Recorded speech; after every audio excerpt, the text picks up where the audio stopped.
La humillación no vino en privado. Mi padre esperó a que todos estuvieran ahí. La sala estaba llena de familiares, risas incómodas y copas a medio servir. Era su aniversario de bodas.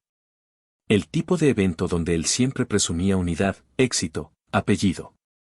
Yo estaba de pie junto a la pared, invisible como siempre, cuando decidió hacerlo. No eres mi hijo, dijo, levantando la voz lo justo para que todos escucharan. Nunca lo fuiste. El silencio fue inmediato. Mi tía bajó la mirada. Mi hermano fingió revisar su celular. Mi madre se quedó rígida, con esa expresión que usaba cuando elegía no defenderme. Sentí como la sangre me quemaba el rostro. Tenía 30 años, un título universitario colgado en una pared que él nunca miró, y aún así seguía siendo el error que arruinaba la foto familiar. Te di techo, comida y educación, continuó. No me debes nada, pero tampoco te debo nada. Esta casa no es tuya. Algunos se rieron nerviosos. Otros simplemente observaron, como si la humillación fuera parte del espectáculo. Yo caminé hacia la mesa central. Mis manos temblaban, pero no mi voz.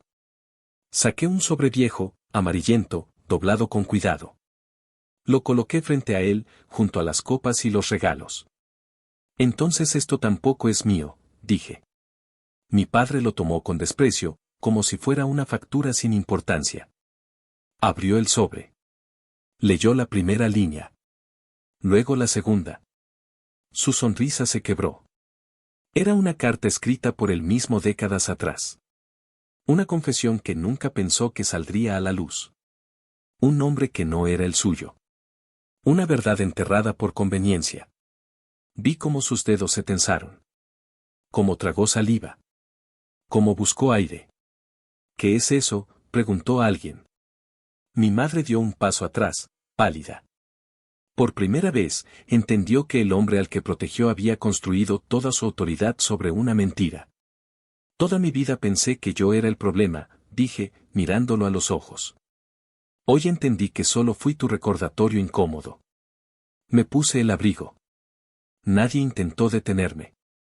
Cuando crucé la puerta, escuché el murmullo crecer, las preguntas, el caos. La imagen perfecta se había roto. Yo salí sin mirar atrás. Y por primera vez, no me sentí rechazado. Me sentí libre. Pero para entender lo que había en ese sobre amarillento, para comprender por qué esa carta tenía el poder de derrumbar a un hombre que había construido su vida sobre el orgullo y la autoridad, hay que regresar al principio. Hay que volver a una casa en Querétaro, a los años donde todo parecía normal desde afuera, donde las apariencias eran más importantes que la verdad. Donde un niño aprendió que el amor de un padre podía tener condiciones que nunca se cumplirían. Hay que volver a esos momentos en que las palabras no dichas pesaban más que las que sí se pronunciaban, cuando los silencios de mi madre eran más dolorosos que los gritos de mi padre. Cuando cada logro mío era minimizado y cada error se convertía en evidencia de mi insuficiencia. La casa de mi infancia olía a café de olla por las mañanas y a vergüenza contenida por las noches. Era una construcción antigua en el centro de Querétaro, con muros de cantera rosa que habían visto pasar generaciones. Con ventanas de hierro forjado que mi abuela había mandado hacer cuando la ciudad aún era pequeña y las familias todavía se conocían por apellido. Mi padre, don Ricardo Montes de Oca, era el tipo de hombre que caminaba por la calle y todos lo saludaban. Dueño de una ferretería grande en la zona comercial, miembro activo de la Cámara de Comercio, benefactor de la parroquia, vocal en las juntas de vecinos. Un hombre respetable. Un hombre de bien. Un hombre que en público sonreía y estrechaba manos, pero que en privado miraba a su hijo menor con una mezcla de decepción y algo más oscuro, algo que yo tardé años en identificar como culpa disfrazada de rechazo. Yo era Sebastián, el pequeño, el que nació 7 años después que mi hermano Eduardo. El que llegó cuando mis padres ya habían decidido que su familia estaba completa, cuando mi madre ya había guardado la ropa de bebé y mi padre ya había planeado su sucesión empresarial con un solo heredero en mente. Desde que tengo memoria, Eduardo fue el príncipe y yo fui la nota al pie. Eduardo heredó los ojos claros de mi padre, su estatura, su mandíbula cuadrada, esa presencia que hacía que la gente volteara cuando entraba a un lugar. Yo heredé los ojos oscuros de mi madre, su complexión delgada, sus manos largas y delicadas que mi padre siempre consideró inadecuadas para el trabajo duro. Eduardo jugaba fútbol y levantaba cajas en la ferretería los fines de semana. Yo leía libros bajo el árbol de bugambilias del patio y dibujaba en cuadernos que escondía bajo mi cama. Las diferencias no habrían importado en otra familia. Pero en la nuestra, cada una era una sentencia. Mi padre nunca dijo directamente que yo era una decepción, pero lo decía todo el tiempo. Lo decía cuando Eduardo recibía una palmada en la espalda por una calificación de 8 y yo recibía silencio por un 10. Lo decía cuando presentaba a Eduardo como mi hijo el mayor, el que me ayuda en el negocio, y a mí como el pequeño, no más. Lo decía en las comidas familiares, cuando le servía a Eduardo la mejor pieza de carne y a mí me dejaba la que nadie más quería. Lo decía en Navidad, cuando el regalo de Eduardo era envuelto con cuidado y el mío parecía una ocurrencia de último minuto. Mi madre observaba todo esto desde su silencio, desde esa zona de sombra donde había decidido vivir para mantener la paz, para no confrontar. Para sobrevivir a un matrimonio que probablemente dejó de ser amor mucho antes de que yo naciera. Los domingos íbamos a misa en la parroquia de Santa Clara. Mi padre se sentaba erguido en la banca, con Eduardo a su derecha y mi madre a su izquierda. Yo me sentaba al final, como un apéndice, como alguien que ocupaba espacio pero no realmente pertenecía. Después de misa, mientras los adultos tomaban café en el atrio y comentaban sobre el sermón o los chismes de la semana, yo me quedaba mirando las palomas que se posaban en la cruz del campanario. Preguntándome si Dios también tenía hijos favoritos, si también había ángeles que recibían más atención que otros, si en el cielo también existían los olvidados. Mi abuela materna, la única persona que parecía verme realmente, me compraba un pan dulce en la panadería de enfrente, una concha de chocolate que comíamos juntos en la banquita bajo los laureles. Ella nunca me preguntaba por qué estaba callado. Simplemente se sentaba a mi lado y me dejaba existir sin tener que justificar mi presencia. Cuando cumplí 12 años, mi abuela murió una tarde de octubre, cuando el cielo de Querétaro se tiñó de naranja y las campanas de todas las iglesias sonaron al mismo tiempo. Como si la ciudad entera supiera que había perdido a alguien bueno. Fue un infarto silencioso mientras preparaba café de olla en su cocina, mientras el olor a canela y piloncillo llenaba su casa pequeña en la colonia Centro. La encontraron con la taza todavía en la mano, con una expresión tranquila, como si se hubiera dormido a mitad de un pensamiento. En su funeral, mi padre lloró. Fue la primera y única vez que lo vi llorar. Pero no lloraba como un hijo que perdió a su madre. Lloraba como alguien que acababa de perder su última conexión con algo que había dejado ir hace mucho tiempo, con una versión de sí mismo que ya no existía. Mi madre sostuvo su mano durante todo el velorio, pálida y rígida, cumpliendo el papel de esposa devota mientras sus propios ojos permanecían secos. Como si hace años hubiera agotado todas sus lágrimas para cosas que nadie más podía ver. Entre las pertenencias de mi abuela, encontré una caja de galletas danesas llena de fotografías viejas. Fotos de mi padre cuando era joven, antes de convertirse en don Ricardo Montes de Oca, cuando todavía era solo Ricardo, un muchacho flaco con ojos soñadores que sostenía una guitarra en una plaza. Fotos de mi madre cuando tenía mi edad, con un vestido floreado y una sonrisa que yo nunca le había visto, una sonrisa que iluminaba y prometía y creía en futuros que nunca se cumplieron. Y había una foto extraña, una que no encajaba con las demás. Mi padre, mucho más joven, quizás de 22 o 23 años, con el brazo alrededor de una mujer que no era mi madre. Una mujer de cabello oscuro recogido en una trenza, con un vestido sencillo y ojos que miraban a la cámara con una mezcla de felicidad y algo parecido al miedo.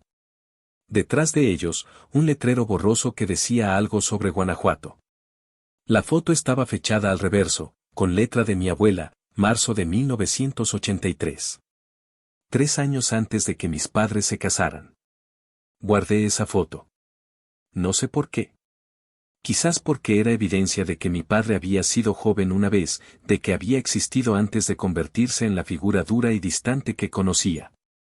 Quizás porque esa mujer en la foto tenía una sonrisa que me recordaba algo que no podía identificar, algo familiar en la curva de sus labios, en la forma de sus ojos. La escondí entre las páginas de un libro que nunca leía, un tomo grueso de historia universal que mi padre me había regalado un cumpleaños, probablemente sin siquiera mirar qué era. Solo algo para cumplir el trámite de dar un regalo. Durante años, esa foto permaneció ahí, olvidada, un fragmento de un pasado que no entendía y que no parecía importar. Hasta que importó. Hasta que todo comenzó a tener sentido de la manera más dolorosa posible. La adolescencia fue brutal. Mientras Eduardo se convertía en una versión más pulida de mi padre, exitoso en los deportes, popular en la escuela, novio de la hija del presidente municipal. Yo me hundía más en los libros y en una soledad que había aprendido a disfrutar porque era mejor que la compañía forzada de quienes me toleraban pero no me querían. En la secundaria, descubrí que era bueno para los números, para las matemáticas que a otros les parecían imposibles. Mi maestro de álgebra, el profesor Cervantes, un hombre mayor con lentes gruesos y un amor genuino por la enseñanza, me animó a participar en competencias estatales. Gané la primera. Luego la segunda.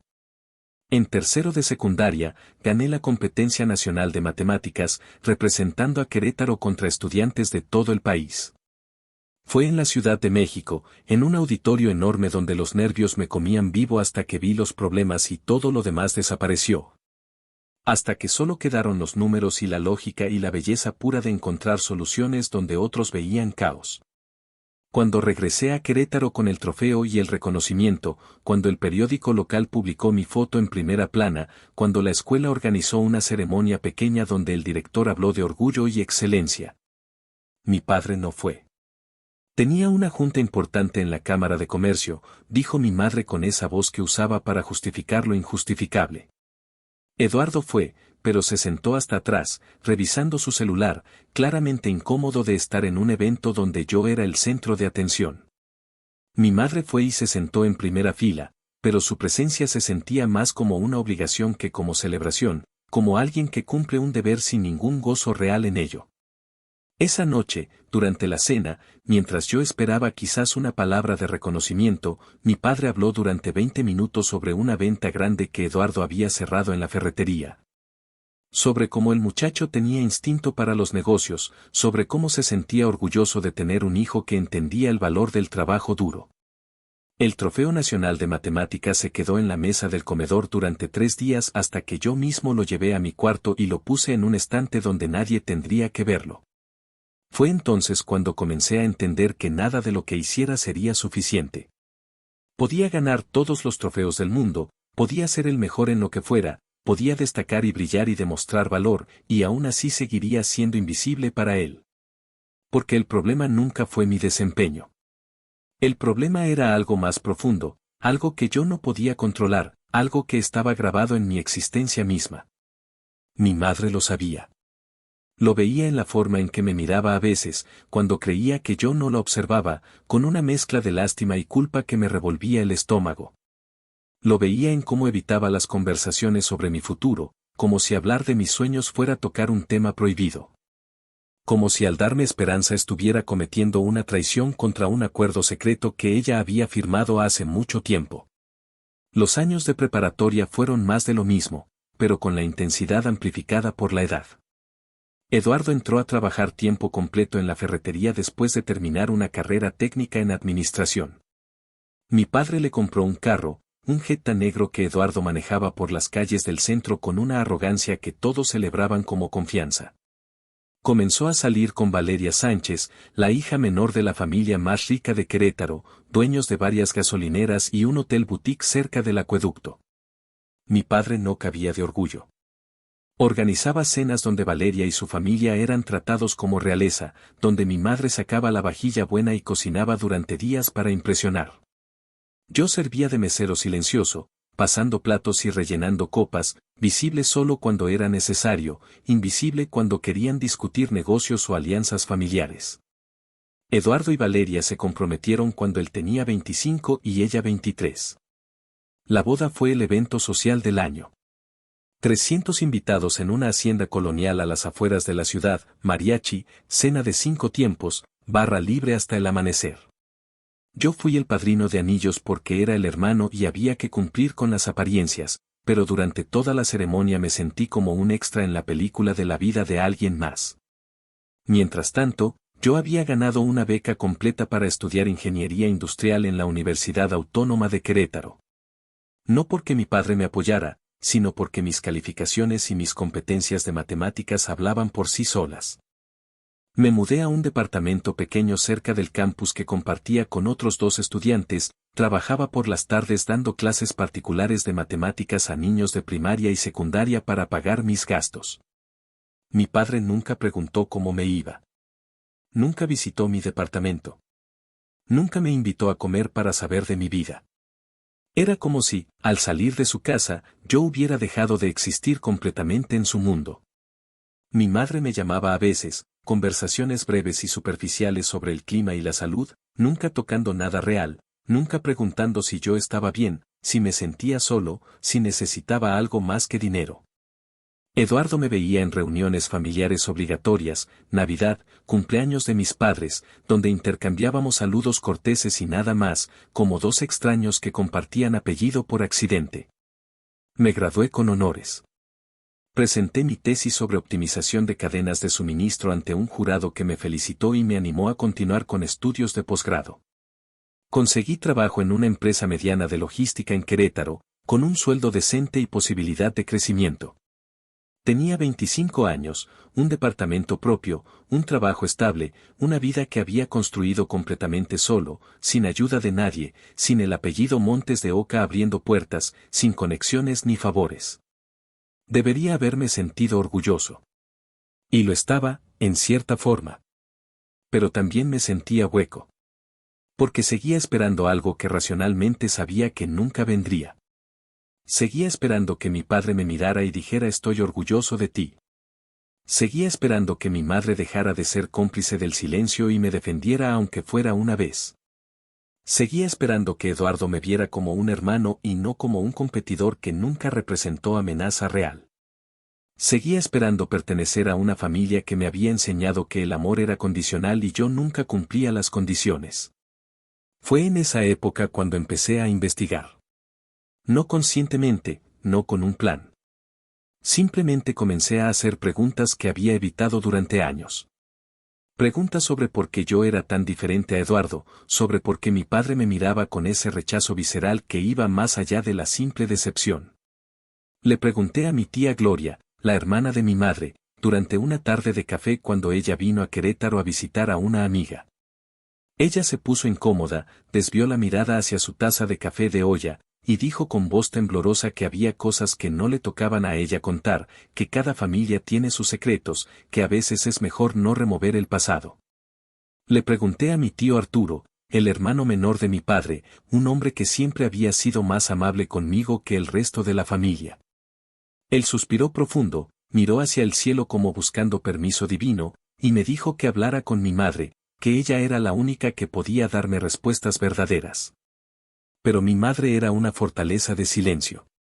Cada vez que intentaba tocar el tema, ella cambiaba de conversación, inventaba una urgencia, o simplemente se iba de la habitación con excusas transparentes que ambos sabíamos que eran mentiras. Entonces recordé la foto. La foto de mi abuela, la mujer con mi padre, Guanajuato, 1983. La saqué del libro donde había estado guardada durante más de 10 años, ahora amarillenta en los bordes, el papel quebradizo pero la imagen aún clara. Estudié cada detalle. La forma en que mi padre sonreía en esa foto, una sonrisa que nunca le había visto dirigida hacia mi madre. La forma en que la mujer se aferraba a su brazo, como si sostuviera algo precioso que temía perder. El paisaje detrás, una plaza que reconocí después de buscar en internet como el Jardín de la Unión en Guanajuato, con sus laureles característicos y sus escalinatas de cantera. ¿Y esa fecha? Marzo de 1983. 3 años antes de que mis padres se casaran. ¿Quién era esa mujer? ¿Por qué mi abuela tenía esa foto? ¿Por qué estaba archivada junto con las fotos de familia como si fuera importante, como si significara algo? Decidí ir a Guanajuato. No tenía un plan real, solo una dirección aproximada basada en investigaciones de internet y una corazonada que probablemente era estúpida pero que no podía ignorar. Era sábado de un fin de semana largo. Le dije a mi jefe que visitaría a un amigo, tomé el autobús desde Querétaro, y 3 horas después estaba caminando por las calles empedradas de Guanajuato, esa ciudad de colores y túneles y leyendas, donde cada callejón parecía guardar secretos de siglos. Fui al Jardín de la Unión, me senté en una de las bancas bajo los laureles, y simplemente observé. Turistas tomando fotos, estudiantes de la universidad caminando con libros bajo el brazo, vendedores ambulantes ofreciendo artesanías y dulces típicos. Nada de esto me acercaba a ninguna respuesta. Me sentía ridículo. Un hombre de 25 años persiguiendo fantasmas de un pasado que quizás ni siquiera importaba. Pero entonces vi la iglesia. San Diego, justo al lado del jardín, con su fachada barroca y sus puertas de madera tallada. Entré sin saber por qué, siguiendo un impulso que no podía explicar. Adentro, el olor a incienso y velas, la luz filtrada por los vitrales, el silencio profundo interrumpido solo por los susurros de oraciones y el crujir de las bancas de madera. Me senté en la última fila, mirando el altar, y por primera vez en años sentí ganas de rezar. No sabía qué pedir. No sabía si alguien escuchaba. Pero cerré los ojos y pedí claridad. Pedí entender. Pedí encontrar paz con todo lo que no tenía sentido en mi vida. Cuando abrí los ojos, una mujer mayor estaba sentada a mi lado. No la había sentido llegar. Era pequeña, con el cabello completamente blanco recogido en un chongo, vestida de negro como las señoras mayores que han pasado años de luto. Me miraba con una intensidad desconcertante, como si me reconociera. «¿Te conozco, muchacho?», preguntó con voz suave pero firme. Yo negué con la cabeza, incómodo. «No, señora, no creo». Ella entrecerró los ojos, estudiándome. «Tienes los ojos de alguien que conocí hace mucho tiempo. Alguien que se fue y nunca volvió». Mi corazón comenzó a latir más rápido. Saqué la foto doblada de mi bolsillo, las manos temblando levemente. «¿Conoce a esta mujer?», pregunté, mostrándole la imagen. Ella tomó la foto con manos que también temblaban, la acercó a sus ojos, y su expresión cambió completamente. La máscara de cortesía desapareció, reemplazada por un dolor tan profundo que casi se podía tocar. «Ay, Dios mío», susurró. «Ay, mi niña. Mi Lucía». Entonces comenzó a llorar, lágrimas silenciosas que corrían por sus mejillas arrugadas mientras sostenía la foto como si fuera lo más preciado del mundo. Esa mujer era doña Carmen, la madre de Lucía Ramírez, la mujer en la foto con mi padre. Y lo que me contó esa tarde, sentados en esa iglesia mientras las velas ardían y las sombras se alargaban, cambió todo lo que creía saber sobre mi vida. Lucía había sido el gran amor de mi padre. Se conocieron cuando él tenía 22 y ella 21, durante una feria en Guanajuato donde mi padre había ido con unos amigos. Él estudiaba administración en Querétaro pero pasaba los fines de semana buscando trabajo para ayudar a mis abuelos. Ella trabajaba en una tienda de artesanías de su familia, vendiendo cerámica y textiles a turistas. Se enamoraron de esa manera intensa y absoluta que solo es posible cuando eres joven y crees que el amor puede vencer cualquier cosa. Pasaron 2 años juntos. Mi padre viajaba cada fin de semana a Guanajuato. Hablaban de casarse, de construir una vida, de tener hijos y un hogar lleno de risas. Lucía quedó embarazada. Era 1984. Tenían planes de casarse en cuanto mi padre consiguiera un trabajo estable. Pero mi abuelo paterno, don Esteban Montes de Oca, no aprobaba la relación. Lucía venía de una familia humilde, artesano sin apellido ni dinero ni conexiones. No era el tipo de mujer que él había imaginado para su hijo mayor, el que heredaría el negocio familiar. Don Esteban le dio un ultimátum a mi padre. «Termina con esa muchacha o te desheredó. Te saco del negocio, te corto completamente, te quedas sin nada». Mi padre, que en ese entonces dependía económicamente de mi abuelo, que no tenía un peso propio ni una forma de mantener a una esposa e hijo, tomó la decisión más cobarde de su vida. Dejó a Lucía. Le dijo que lo sentía, que la amaba pero no podía, que su familia lo necesitaba, que no podía darle la vida que ella merecía. Le dejó dinero para el bebé, una cantidad que a doña Carmen le pareció una limosna cruel, y desapareció. Lucía dio a luz sola, con solo su madre a su lado, en un hospital público de Guanajuato un día lluvioso de noviembre. Un niño. Le puso Diego. Diego Ramírez, porque no llevaba el apellido del padre que lo había abandonado antes de nacer. Lucía intentó seguir adelante. Crió a Diego con amor y dignidad a pesar de la soledad y el dolor. Trabajaba todo el día, cosía por las noches, hacía lo que fuera necesario para darle a su hijo lo que necesitaba. Pero algo se había roto en ella. Doña Carmen me lo dijo con voz quebrada. Mi niña nunca volvió a ser la misma. Sonreía por Diego, pero sus ojos estaban muertos. Cuando Diego cumplió 3 años, Lucía se enfermó. Cáncer de páncreas, agresivo y sin misericordia. En 6 meses pasó de estar sana a estar postrada en cama, consumida por la enfermedad y el dolor.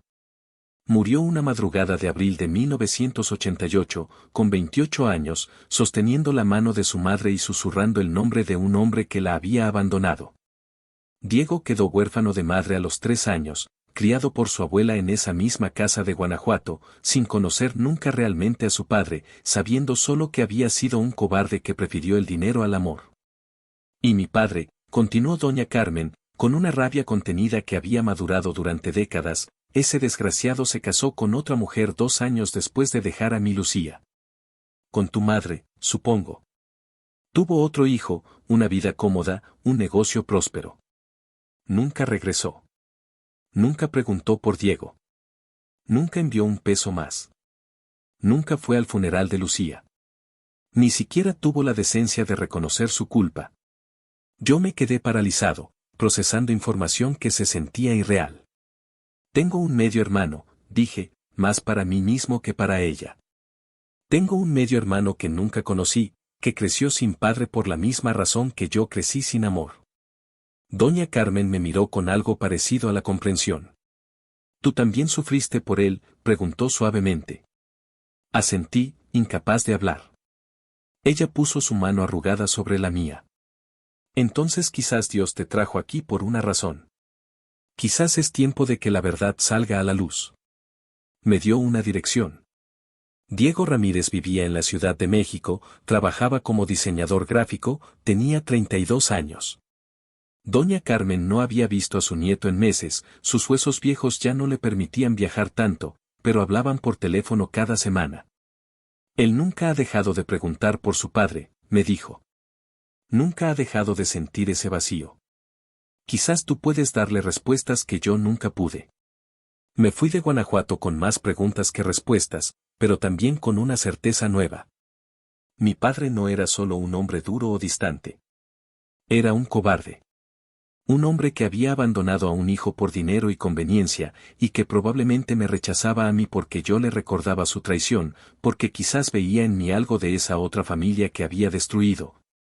Algo de esa culpa que había enterrado pero nunca había muerto. 2 semanas después, estaba frente a un edificio de departamentos en la colonia Roma, en la Ciudad de México, con el corazón latiéndome tan fuerte que podía oírlo en mis oídos. Toqué el timbre del departamento 312. Una voz masculina respondió por el interfón. ¿Quién? Soy Sebastián Montes de Oca, dije, sintiendo el apellido extraño en mi boca. Necesito hablar contigo sobre Ricardo Montes de Oca. Hubo un silencio largo. Luego un zumbido y la puerta se abrió. Subí 3 pisos por escaleras que olían a humedad y comida recalentada. Diego esperaba en el marco de su puerta. Y cuando lo vi, fue como mirar una versión alterna de mi hermano Eduardo. Los mismos ojos claros. La misma mandíbula. La misma estatura. Pero con una tristeza en la mirada que Eduardo nunca había tenido, porque Eduardo nunca había tenido que preguntarse si era querido. Pasé 3 horas en ese departamento pequeño pero acogedor, lleno de ilustraciones y diseños en las paredes, con una vista a un parque donde los niños jugaban fútbol. Diego me contó su versión de la historia. Cómo creció preguntándole a su abuela por su papá, como ella le explicó con cuidado que su papá se había tenido que ir, que a veces los adultos toman decisiones difíciles, que eso no significaba que él no fuera amado. Como en la primaria otros niños se burlaban de él por no tener padre, como aprendió a pelear para defenderse, como eventualmente decidió que no necesitaba a un padre que no lo había necesitado a él. Como buscó el nombre Ricardo Montes de Oca en internet cuando tuvo edad suficiente, como encontró la ferretería, las fotos en el periódico local, las ceremonias cívicas. Como vio las fotos de mi padre con Eduardo, con mi madre, con una familia completa y feliz. Como sintió una rabia que no sabía hacia dónde dirigir. Le conté mi historia. Como había crecido en la misma casa que nuestro padre pero sintiéndome tan huérfano como él. Como había buscado amor donde solo había rechazo. Como había pasado 30 años tratando de entender que estaba mal conmigo sin saber que el problema nunca fui yo. Diego escuchó con atención, sus ojos brillando con lágrimas contenidas. Al final, cuando ya no había más palabras, nos quedamos sentados en silencio. Dos hermanos que no se conocían, unidos por el mismo hombre que nos había fallado de maneras diferentes pero igualmente destructivas. Es irónico, dijo Diego finalmente, con una risa amarga. Yo crecí deseando tener un padre. Tú creciste deseando que el tuyo te viera. Y ninguno de los dos obtuvo lo que necesitaba. Pero al menos ahora no estamos solos en esto. Esa noche, Diego me mostró algo que su abuela había guardado durante décadas. Una caja de madera tallada, pequeña, que había pertenecido a Lucía. Dentro había cartas. Docenas de cartas escritas por mi padre a Lucía durante esos 2 años de noviazgo. Cartas llenas de promesas y planes y un amor que parecía genuino en cada palabra. Te amo más que a mi propia vida, decía una. Voy a construir un imperio para ti y nuestros hijos. Otra decía, no puedo imaginar un futuro donde no estemos juntos. Y la última carta, la que mi padre le escribió cuando la dejó, era desgarradora en su cobardía. Perdóname, pero no puedo hacer esto. Mi familia me necesita. Algún día entenderás. Cuida bien de nuestro hijo. Esa carta estaba manchada con lo que parecían lágrimas viejas, probablemente de Lucía, que la había leído tantas veces que las palabras estaban casi borradas en los dobleces. Diego había guardado esas cartas porque eran la única prueba física de que su padre había existido, de que en algún momento había sido real y no solo un fantasma en la memoria de su madre. Pero ahora, me dijo, creo que tienen un propósito mayor. Me dejó fotocopiar todas las cartas. Documenté cada una con mi celular, asegurándome de capturar cada palabra, cada firma, cada detalle que pudiera ser útil. No sabía exactamente para qué. Solo sabía que eran evidencia. Evidencia de la cobardía de mi padre, de sus mentiras, de la familia que había destruido antes de construir la que yo conocía. Evidencia de que Eduardo no era el único hijo, de que el apellido Montes de Oca tenía una rama oculta, de que la imagen perfecta que mi padre había cultivado durante décadas estaba construida sobre mentiras y abandono. Regresé a Querétaro con esas copias guardadas en mi mochila como si fueran oro. Durante semanas, no hice nada con ellas. Simplemente las leía de noche, en mi departamento, tratando de reconciliar al hombre de esas cartas, el joven Ricardo que escribía sobre amor eterno y sacrificio, con el don Ricardo que conocía. El hombre que me miraba con desprecio y nunca había tenido una palabra amable para mí. ¿En qué momento se convierte alguien en eso?, me preguntaba. ¿En qué momento el amor se vuelve conveniencia y los hijos se vuelven posesiones y la familia se vuelve una empresa que debe generar retorno de imagen y prestigio? ¿O siempre había sido así y solo había fingido ser otra cosa con Lucía porque la pasión juvenil le permitió ser vulnerable por un momento antes de que la realidad lo obligara a escoger entre el corazón y el dinero? Los meses pasaron. Diego y yo nos hicimos cercanos de una forma que nunca había sido posible con Eduardo. Hablábamos por teléfono, nos visitábamos cuando podíamos, compartíamos experiencias de nuestras vidas tan diferentes pero marcadas por el mismo vacío paterno. Él me enseñó a ver mi rechazo no como defecto propio sino como reflejo de la incapacidad de mi padre para amar sin condiciones. Yo le di algo que nunca había tenido, un hermano, alguien que compartía su sangre y entendía su dolor sin necesidad de explicaciones. Decidimos que algún día confrontaríamos a nuestro padre. No sabíamos cuándo ni cómo, pero sabíamos que la verdad tenía que salir. No por venganza, aunque admito que había algo de eso. Sino por justicia. Por Lucía, que murió con el corazón roto. Por Diego, que creció sin padre. Por mí, que viví 30 años preguntándome por qué no era suficiente. Y por mi madre, que merecía saber con quién había pasado toda su vida. La oportunidad llegó de la forma más inesperada. Mi madre llamó una tarde de septiembre para decirme que mis padres celebrarían su 30º aniversario de bodas.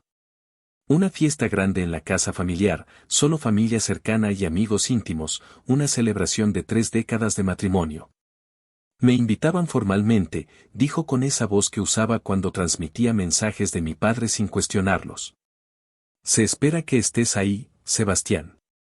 Es importante para tu padre. Importante para mi padre. Nunca importante para mí. Nunca mi felicidad, mi comodidad, mi presencia deseada genuinamente. Siempre el deber, la apariencia, el que dirán. Acepté ir. Pero esta vez, no iría a cumplir un papel. Iría a terminar con décadas de mentiras. Preparé el sobre con cuidado. No puse todas las cartas, solo una. La última carta que mi padre le escribió a Lucía, la del abandono, la de la cobardía disfrazada de necesidad familiar. La fotocopié en papel envejecido para que se viera auténtica, la metí en un sobre amarillento que compré en una tienda de antigüedades y la guardé en el bolsillo interior de mi saco.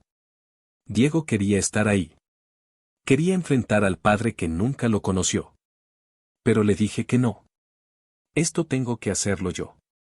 Por los dos. Tú no te mereces más dolor del que ya has tenido. Déjame cargar con esto. Él entendió, aunque vi en sus ojos que una parte de él quería la confrontación, que necesitaba ver a mi padre desmoronarse como forma de cerrar una herida que había estado abierta toda su vida. La noche de la fiesta, llegué temprano. La casa estaba decorada con guirnaldas de papel picado y flores frescas. Una mesa larga en el jardín, cubierta con mantel blanco y arreglos de bugambilias. Luces colgando de los árboles. Un grupo de mariachi contratado para tocar después de la cena. Todo perfecto, como siempre. Mi madre me recibió con un abrazo breve y una sonrisa que no llegó a sus ojos. «Te ves bien, mijo», dijo, aunque apenas me miró. Eduardo ya estaba ahí con Valeria y sus 2 hijos pequeños, gemelos de 4 años que corrían por el jardín. Mi padre estaba en la sala con algunos de sus amigos de la Cámara de Comercio, bebiendo whisky y hablando de política y economía. Me vio entrar, hizo un gesto mínimo de reconocimiento y volvió a su conversación. Yo me quedé cerca de la pared, observando, esperando el momento adecuado. La cena fue larga. 7 platillos preparados por mi madre con ayuda de mi tía Gloria. Pozole verde, carnitas, tostadas de tinga, chiles en nogada porque era septiembre y era tradición. Todos comieron y bebieron y rieron. Mi padre estaba en su elemento, el patriarca en su trono, rodeado de gente que lo admiraba o al menos fingía hacerlo. Eduardo dio un brindis cursi sobre el amor duradero y el ejemplo de nuestros padres. Valeria lloró de emoción fingida. Los invitados aplaudieron. Yo permanecí en silencio, tomando agua mientras todos tomaban vino y tequila, manteniéndome sobrio y alerta para lo que vendría. Mi madre parecía cansada. A sus 55 años, se veía mayor de lo que debería. El peso de 30 años de matrimonio con un hombre que probablemente nunca la amó como amó a Lucía se notaba en cada línea de su rostro, en la forma en que sus hombros se encorvaban, en cómo sus ojos evitaban contacto real con cualquiera. Después de la cena, hubo más brindis. Más anécdotas. Más celebración de una unión que desde afuera parecía sólida pero que yo sabía estaba construida sobre mentiras. Entonces mi padre decidió hablar. Se puso de pie, tambaleándose levemente porque había bebido más de la cuenta, y pidió silencio. Quiero agradecer a todos por estar aquí, comenzó, con esa voz que usaba para discursos públicos. 30 años de matrimonio no son poca cosa. 30 años con esta mujer maravillosa que me ha dado todo. Una familia, un hogar, estabilidad. Mi madre sonrió débilmente desde su silla, recibiendo elogios que sonaban a deber más que a amor. Eduardo se veía orgulloso. Valeria tomaba fotos. Los invitados escuchaban con atención. Y entonces mi padre me miró. Ese momento cambiaría todo. Tengo 2 hijos, continuó, y su tono cambió sutilmente. Uno que ha seguido mis pasos, que entiende el valor del trabajo y la familia. Y el otro, bueno, el otro ha seguido su propio camino. Algunos en la sala rieron nerviosamente, sintiendo la tensión aunque no entendían la fuente. Yo me quedé quieto, sintiendo la sangre bombear en mis oídos. Mi padre dio unos pasos hacia donde yo estaba, cerca de la pared, con su copa de whisky en la mano. Sebastián, dijo, y su voz tenía un filo que todos podían oír. ¿Has venido esta noche? Qué amable de tu parte. Algunos invitados se miraron entre sí, confundidos por el tono sarcástico.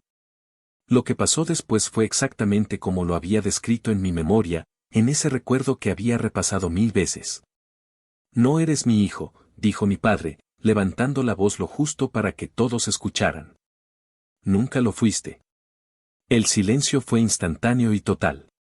Mi tía Gloria bajó la mirada. Eduardo fingió revisar su celular.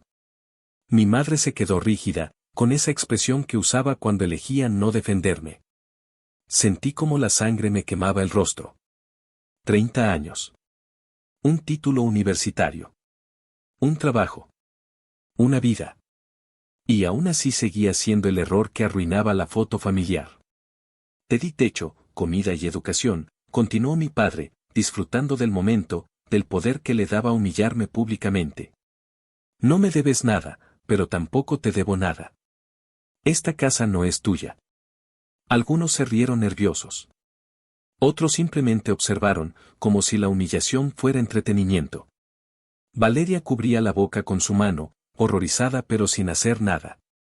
Eduardo miraba su plato vacío. Mi madre permanecía inmóvil, una estatua de sal como la mujer de Lot, castigada por mirar atrás. Y yo sentí algo quebrarse dentro de mí. Pero no era debilidad. Era liberación. Era el último hilo que me conectaba al deseo de ser aceptado por este hombre. Caminé hacia la mesa central. Mis manos temblaban, pero no mi voz. Saqué el sobre amarillento del bolsillo interior de mi saco. Lo coloqué frente a mi padre, junto a su copa de whisky y los restos de su cena. Entonces esto tampoco es mío, dije, mirándolo a los ojos. Mi padre tomó el sobre con desprecio, como si fuera basura que yo estaba atreviéndome a colocar en su mesa. Abrió el sobre con gestos exagerados, sacó la carta y comenzó a leer. Vi el momento exacto en que reconoció su propia letra. Vi cómo sus ojos se abrieron un poco más de lo normal.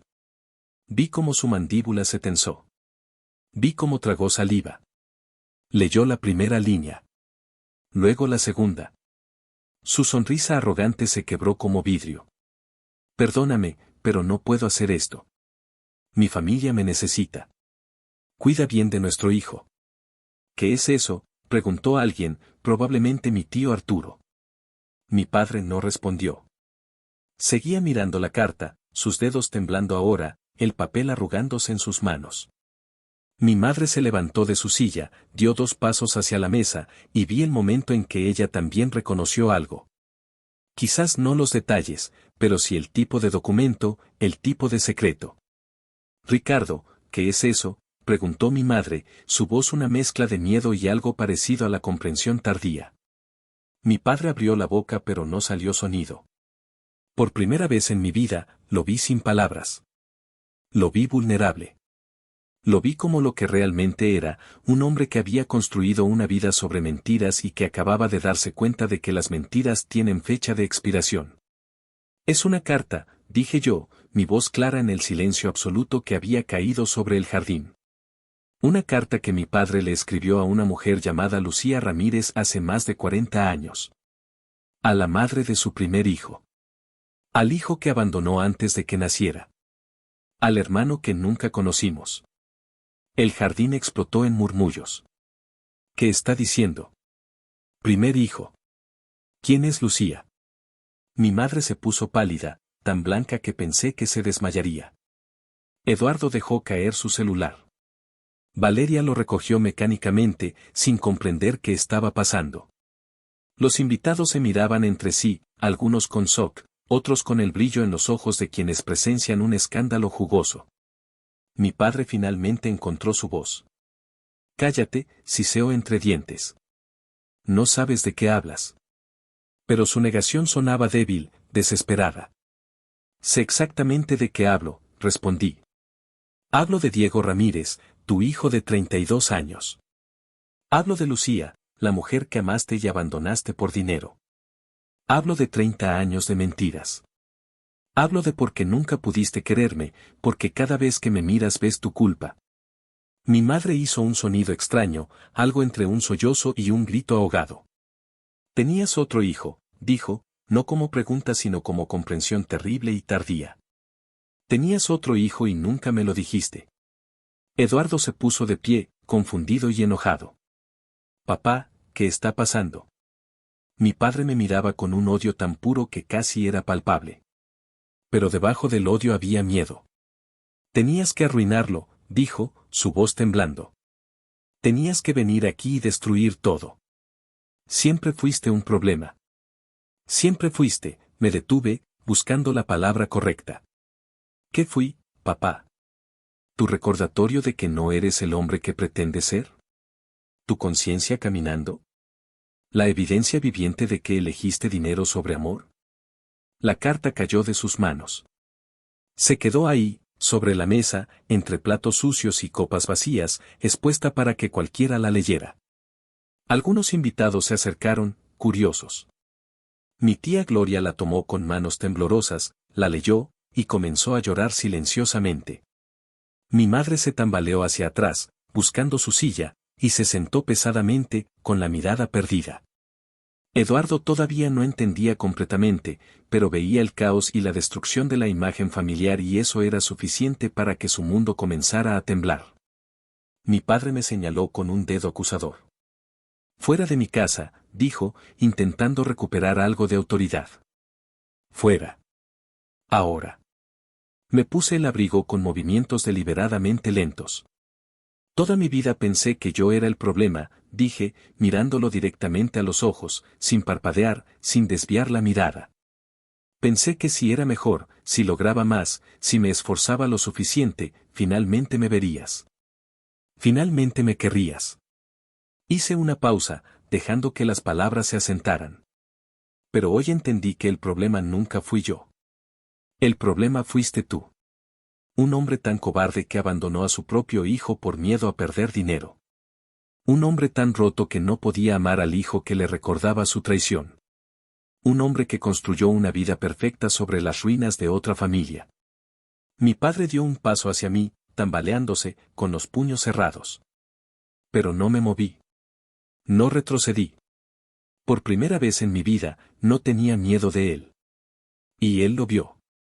Vio que su poder sobre mí había terminado. Vio que ya no podía lastimarme porque yo había dejado de buscar su aprobación. Tu hijo, Diego, creció sin padre, continué. Creció preguntándose por qué no era suficiente. Igual que yo. La diferencia es que él siempre supo que lo abandonaron. Yo tuve que vivir 30 años con el abandono disfrazado de familia. Y mi madre, una mujer que dedicó 30 años a un matrimonio construido sobre mentiras. Eduardo, un hermano que tiene otro hermano que nunca conoció. Todos lastimados por tus decisiones, por tu cobardía. Me dirigí hacia la puerta. Nadie intentó detenerme. Los invitados se habían dividido en grupos pequeños, algunos consolando a mi madre que lloraba en silencio, otros leyendo la carta que pasaba de mano en mano. Otros simplemente observando el colapso de la familia Montes de Oca con una mezcla de horror y fascinación morbosa. Eduardo me alcanzó en la entrada. Sebastián, espera, dijo, su voz por primera vez sin esa superioridad automática. Es verdad.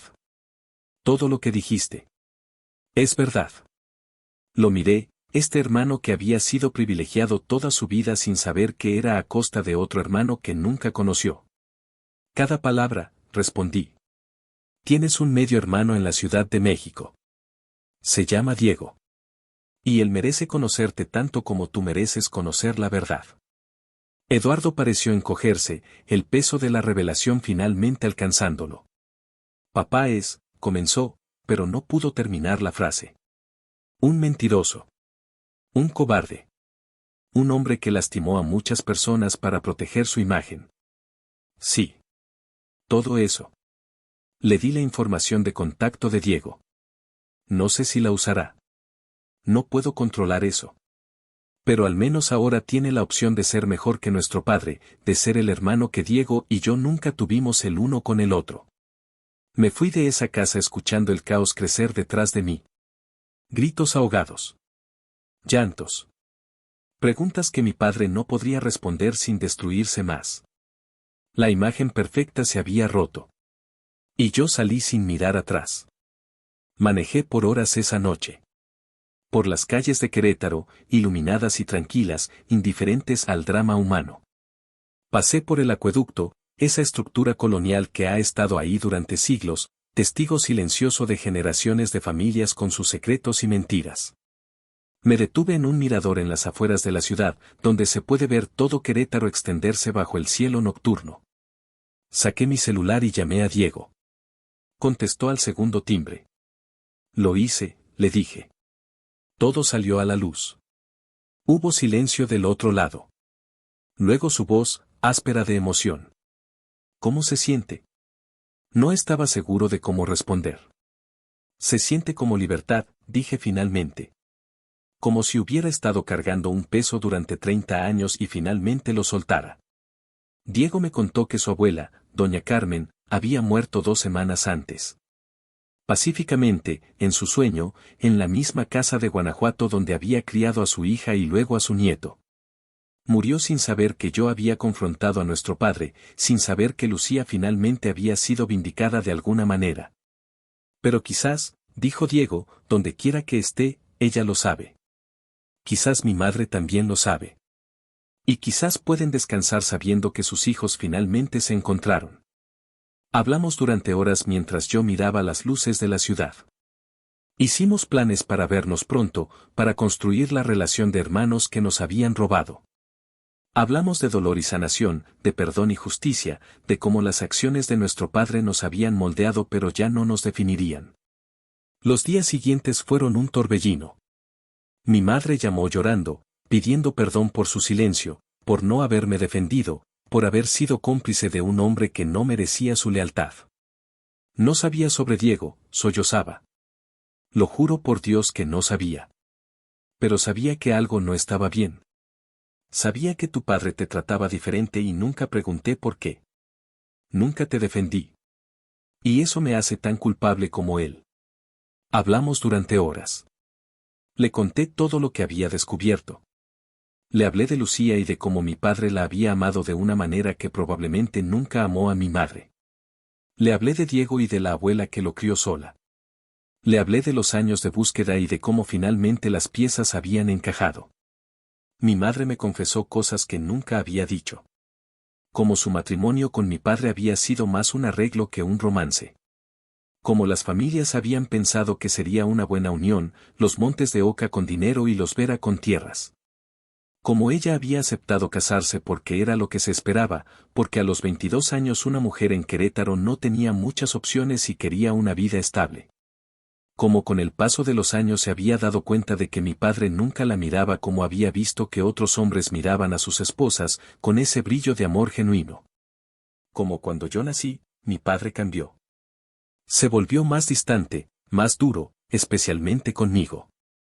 Ella había asumido que era porque yo era débil, porque no era como Eduardo. Nunca imaginó que era porque mi existencia le recordaba al hijo que había abandonado. Eduardo también llamó. Su voz sonaba perdida, como la de alguien que acaba de descubrir que el piso bajo sus pies nunca fue sólido. Conocí a Diego, dijo. Fui a la Ciudad de México.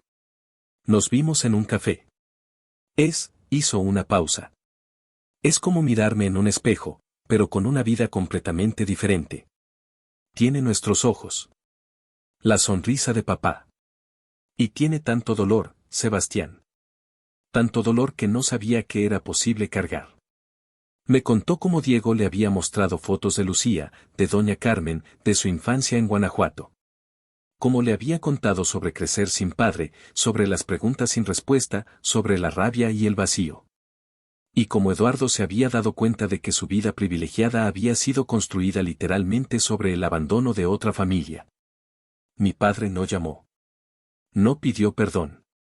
No buscó reconciliación. Según mi madre, se había encerrado en su estudio durante días, bebiendo más de lo habitual, rechazando comida, evitando toda conversación. La noticia se había esparcido por Querétaro como fuego. Una familia respetable. Un secreto de décadas. Un hijo abandonado. La gente hablaba. En la Cámara de Comercio. En la parroquia. En la ferretería donde clientes que lo conocían desde siempre ahora lo miraban diferente. Don Ricardo Montes de Oca, el hombre íntegro, el benefactor, el padre de familia ejemplar, había resultado ser una farsa. Y las consecuencias de décadas de mentiras finalmente lo estaban alcanzando. 2 meses después de esa noche, recibí una llamada de Eduardo. Papá está en el hospital, dijo, su voz tensa. Un infarto. Pequeño, pero suficiente para asustarnos. Mamá pregunta si puedes venir. Fui porque mi madre lo pidió, no por mi padre. Lo encontré en una cama de hospital, conectado a monitores que pitaban suavemente, con una vía en el brazo y una palidez que lo hacía ver más viejo de sus 58 años. Mi madre estaba sentada en una silla junto a la cama, con ojeras profundas y manos entrelazadas. Eduardo estaba de pie cerca de la ventana, mirando hacia el estacionamiento. La habitación olía a desinfectante y enfermedad. Mi padre abrió los ojos cuando entré. Nos miramos durante un largo momento. No había amor ahí. Pero tampoco había odio. Solo cansancio. Vino, dijo mi padre, su voz ronca y débil. A regodearte. A ver cómo el viejo finalmente cae. Negué con la cabeza. Vine porque mi madre me lo pidió. No por ti. Él cerró los ojos. El monitor pitó regularmente, marcando un corazón que seguía latiendo a pesar de todo. ¿Sabes qué es lo peor de todo esto?, dijo finalmente, sin abrir los ojos. No es que me descubrieran. Es que tenías razón. Me he pasado 30 años castigándote por recordarme quién soy realmente. Un cobarde. Un hombre que eligió dinero sobre amor. Un padre que falló a 2 hijos de maneras diferentes pero igualmente destructivas. Sus palabras me sorprendieron. No esperaba confesión. No esperaba autorreflexión. He estado pensando mucho estos días, continuó mi padre. Sobre Lucía. Sobre Diego. Sobre ti. Sobre todas las decisiones que tomé pensando que eran correctas o necesarias o justificadas. Y me doy cuenta de que he desperdiciado décadas. Décadas donde pude haber conocido a Diego. Décadas donde pude haberte visto realmente, verte y apreciarte por quien eres en lugar de castigarte por quien no eres. Décadas donde pude haber sido honesto con tu madre, con Eduardo, con todos. Pero el orgullo y el miedo son prisiones que uno mismo construye. Y yo he sido prisionero de las mías durante tanto tiempo que ya no sé cómo ser libre. Abrió los ojos, mirándome directamente. No espero perdón. No lo merezco. Pero necesitaba que supieras que sí, tenías razón en todo. Pasaron semanas. Mi padre se recuperó del infarto, físicamente al menos. Pero algo en él había cambiado. El hombre que había sido toda arrogancia y autoridad ahora caminaba encorvado, con la mirada baja, como si el peso de sus secretos finalmente se hubiera vuelto demasiado. La ferretería comenzó a perder clientes. No dramáticamente, pero lo suficiente para ser notable. La gente ya no lo buscaba para consejos. Ya no lo invitaban a eventos cívicos. Su nombre, que antes abría puertas, ahora cerraba algunas. Mi madre se mantuvo a su lado, no porque lo amara románticamente sino porque 30 años de matrimonio crean una forma de compromiso que va más allá del amor. Pero algo había muerto entre ellos, y ambos lo sabían. Diego vino a Querétaro. Fue idea de Eduardo, sorprendentemente. Organizó una cena en su casa, solo nosotros 4 hermanos, Eduardo, Diego, yo, y nuestras realidades entrelazadas. Valeria se llevó a los niños a casa de sus padres para darnos espacio. Cocinamos juntos, una carne asada simple con tortillas hechas a mano y salsa verde. Hablamos sobre nuestras vidas, nuestras esperanzas, nuestras heridas. Diego les contó a Eduardo y a mí sobre su infancia, sobre su abuela doña Carmen, sobre el hueco que dejó crecer sin padre.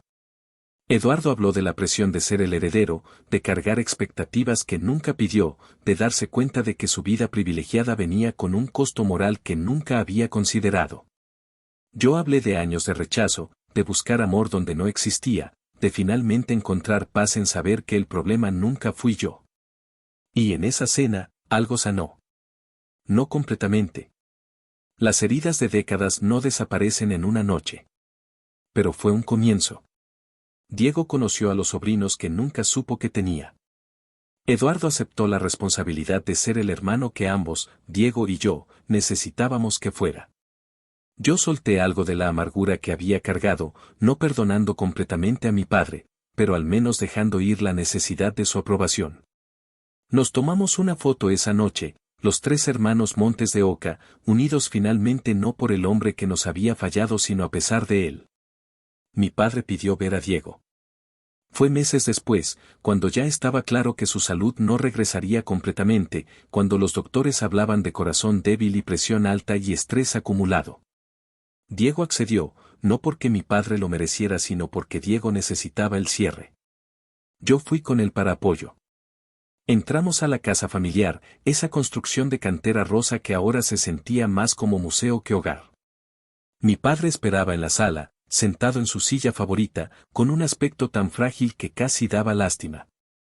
Cuando vio a Diego, algo pasó por su rostro. Reconocimiento. Culpa. Dolor. Comenzó, pero la voz se le quebró. Eres idéntico a tu madre. Diego se quedó de pie, sin acercarse, manteniendo distancia física y emocional. No vine a escuchar disculpas, dijo con voz firme. Vine porque necesitaba mirarte a los ojos y decirte que sobreviví sin ti. Que mi mamá me crió con amor y dignidad a pesar de que tú la abandonaste. Que mi abuela fue más padre y madre de lo que tú pudiste haber sido. Que he construido una buena vida, una vida honesta, sin tu apellido ni tu dinero ni tu presencia. Vine a decirte que no te necesito. Nunca te necesité. Pero mi madre sí. Y ella murió con el corazón roto por culpa de tu cobardía. Mi padre comenzó a llorar. Lágrimas silenciosas que corrían por sus mejillas envejecidas, por ese rostro que había conocido autoridad y orgullo y que ahora solo conocía derrota. Perdón, susurró mi padre. Sé que no significa nada. Sé que no cambia nada. Pero lo siento. Lo siento tanto. Diego no respondió. Simplemente dio media vuelta y salió de la casa. Yo lo seguí, dejando a mi padre con sus lágrimas y su arrepentimiento tardío. Afuera, bajo el cielo de Querétaro que comenzaba a oscurecer, Diego respiró profundo. ¿Cómo te sientes?, le pregunté. No lo sé, respondió. Esperé sentir algo. Rabia, satisfacción, cierre. Pero solo siento vacío. Como si hubiera esperado este momento durante 32 años y ahora que llegó, me doy cuenta de que no cambia nada. Sigue siendo un extraño. Sigue siendo el hombre que eligió no ser mi padre. Y yo sigo siendo el hijo que sobrevivió sin él. Mi padre murió un año después. Un segundo infarto, masivo y rápido, sin tiempo para despedidas o palabras finales. Lo encontraron en su estudio, sentado en su escritorio, con una foto vieja en la mano. Era la foto que yo había encontrado años atrás, la de él y Lucía en Guanajuato. Aparentemente la había buscado entre las cosas de mi abuela después de que todo salió a la luz. La había guardado en su escritorio, escondida en un cajón, y la miraba cuando creía que nadie lo veía. Mi madre me lo dijo durante el velorio, con una tristeza que iba más allá de la muerte. Él la amó, me dijo. Amó a Lucía de una manera que nunca me amó a mí. Y pasó 30 años castigándose a sí mismo y a todos los demás por haber sido demasiado cobarde para elegir el amor. El funeral fue pequeño. Familia inmediata y algunos amigos que quedaban. No hubo discursos grandilocuentes sobre su legado o su impacto en la comunidad. La gente sabía la verdad ahora, y la verdad había manchado todo lo demás. Diego vino al funeral. Se quedó al fondo, observando sin llorar, testigo silencioso del final de un hombre que nunca fue su padre. Eduardo dio el elogio, palabras cuidadosamente elegidas que reconocían los errores sin glorificar al hombre. Mi madre se mantuvo digna y seca de ojos, habiendo llorado todas sus lágrimas en privado durante el año anterior.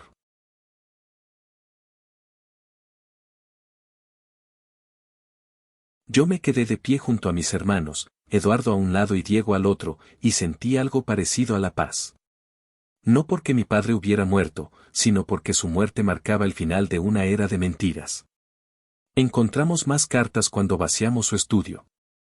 Cartas que nunca envió, escritas durante décadas, dirigidas a Lucía. Disculpas que nunca expresó. Confesiones que guardó hasta la tumba.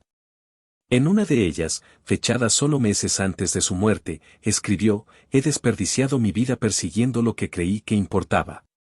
Dinero, respeto, apariencias. Y en el proceso, perdí todo lo que realmente importaba. Perdí el amor. Perdí a mis hijos. Perdí mi alma. Si existe un más allá, si Lucía está ahí esperando, no sé si podré mirarla a los ojos. No sé si merezco perdón. Pero quiero que Diego sepa que pensé en él todos los días. Quiero que Sebastián sepa que su rechazo nunca fue sobre él sino sobre mí. Quiero que Eduardo sepa que las expectativas que puse sobre él fueron injustas. Y quiero que Carmen sepa que traté de ser el hombre que ella merecía pero no supe cómo». Esa carta la leímos juntos, los tres hermanos, en la casa que ahora pertenecía a mi madre y a nadie más. Eduardo lloró. Diego permaneció estoico. Yo sentí algo parecido a la lástima. No por mi padre, sino por el joven Ricardo que pudo haber sido diferente, que pudo haber elegido el amor, que pudo haber sido valiente. Pero la lástima no cambia el pasado. No devuelve años perdidos. No sana heridas que marcaron vidas enteras. Quemamos esa carta junto con las otras en el patio de la casa, viendo cómo el humo se elevaba hacia el cielo de Querétaro, llevándose secretos que ya no necesitaban ser guardados. Los meses pasaron. Diego se mudó a Querétaro, aceptando un trabajo en una agencia de diseño local. Alquiló un departamento cerca del centro, comenzó a explorar la ciudad que su padre había llamado hogar pero que para él era territorio nuevo. Eduardo y él se volvieron cercanos de una manera que sorprendió a todos, pasando fines de semana juntos, llevando a los niños al parque, construyendo la relación de hermanos que debieron tener desde siempre. Mi madre aceptó a Diego con una calidez que me conmovió. Lo invitaba a comer, le enseñaba a cocinar pozole y tamales, le contaba historias de Querétaro y su gente. Era su forma de pedir perdón, supongo. Su forma de honrar a Lucía, a quien nunca conoció pero a quien le debía una disculpa por haber sido esposa del hombre que la destruyó. Yo finalmente comencé terapia. Décadas de rechazo dejan marcas que no desaparecen solo porque la verdad salga a la luz. Aprendí a procesar el dolor, a entender que el amor de un padre no define mi valor, a construir una identidad separada de la familia que nunca me quiso de la manera correcta. Conocí a alguien, una mujer llamada Andrea que trabajaba en recursos humanos y tenía ojos amables y una risa que iluminaba habitaciones. No le mentí sobre mi pasado. Le conté todo. Los años de rechazo, la revelación, la muerte de mi padre, las heridas que todavía sanaban. Ella escuchó sin juzgar y me dijo algo que nunca olvidaré. El pasado te moldeó, pero no te define. Eres más que la suma de tus heridas. Eduardo se hizo cargo de la ferretería, transformándola lentamente. Cambió el nombre de Ferretería Montes de Oca a Ferretería Los Hermanos. Contrató a Diego para diseñar una nueva imagen, un logotipo que incluía 3 figuras estilizadas, 3 hermanos unidos. Me ofreció ser socio, participar en el negocio que siempre se suponía que era solo para él. Decliné gentilmente. No porque tuviera resentimiento, sino porque mi camino era otro. Pero aprecié el gesto. Aprecié que Eduardo estuviera tratando de corregir los errores de nuestro padre, de construir algo mejor de las ruinas de lo que fue. La ferretería comenzó a prosperar nuevamente, no por el apellido sino por la honestidad y el trabajo duro. Los clientes regresaron, no por don Ricardo sino por sus hijos que demostraron ser diferentes. Un año después de la muerte de mi padre, los 3 hermanos hicimos un viaje a Guanajuato. Visitamos la tumba de Lucía en el Panteón Municipal, una lápida simple con su nombre y fechas, sin más adornos porque doña Carmen nunca tuvo dinero para más. Llevamos flores frescas, bugambilias que compramos en el mercado. Diego le habló a su madre, contándole sobre nosotros, sobre cómo sus hijos finalmente se habían encontrado, sobre cómo ella no había muerto en vano porque su amor por Diego había creado un hombre bueno a pesar de todo. Eduardo pidió perdón en nombre de nuestro padre, palabras que Lucía nunca escucharía pero que necesitaba decir. Yo simplemente me quedé en silencio, honrando a una mujer que nunca conocí pero que había sido amada por el mismo hombre que nunca pudo amarme. Visitamos la casa de doña Carmen, ahora ocupada por otra familia. El nuevo dueño nos dejó ver el patio donde Diego había jugado de niño, la cocina donde su abuela había preparado café de olla durante décadas. Las bugambilias seguían ahí, trepadoras y coloridas, testigos silenciosos de generaciones. Nos tomamos fotos bajo esas flores, 3 hermanos unidos por sangre y trauma y ahora también por elección. Comimos en el Jardín de la Unión, en el mismo lugar donde mi padre y Lucía se habían enamorado 40 años atrás. El lugar había cambiado poco. Los laureles seguían ahí. Las bancas. La música. La vida continuaba, indiferente a los dramas humanos que se habían desarrollado bajo su sombra.